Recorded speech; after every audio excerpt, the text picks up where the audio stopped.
রাকিবনগর সিলেটের মনোরম পরিবেশে অবস্থিত রাগিব রাবেয়া বাংলাদেশ স্পোর্টস একাডেমি মাঠে অনুষ্ঠিত হল বেগম রাবেয়া খাতুন চৌধুরী স্মৃতি প্রমিলা প্রীতি ফুটবল ম্যাচ ২০২৬।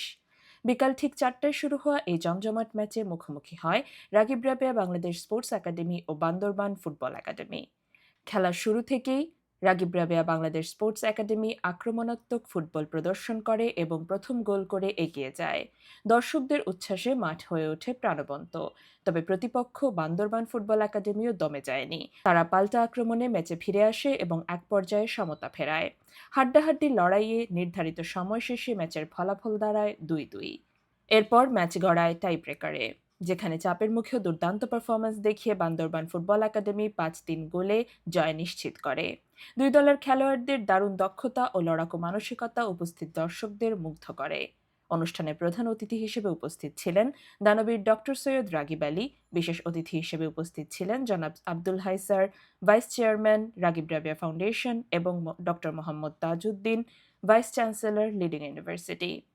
অনুষ্ঠানে সভাপতিত্ব করেন প্রকৌশলী মোহাম্মদ লুৎফুর রহমান, সচিব, রাগিব রাবেয়া ফাউন্ডেশন। পুরো আয়োজনটি ছিল আনন্দমুখর, প্রতিযোগিতাপূর্ণ এবং নারী ফুটবলের অগ্রযাত্রার এক উজ্জ্বল উদাহরণ। আজকে খেলা খুব সুন্দর হয়েছে।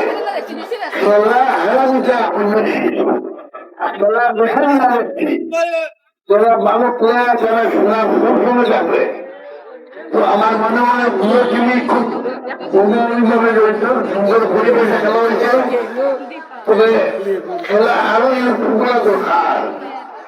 খেলার কিছু একটু আছে, সবাই ঠিক করে দিবে।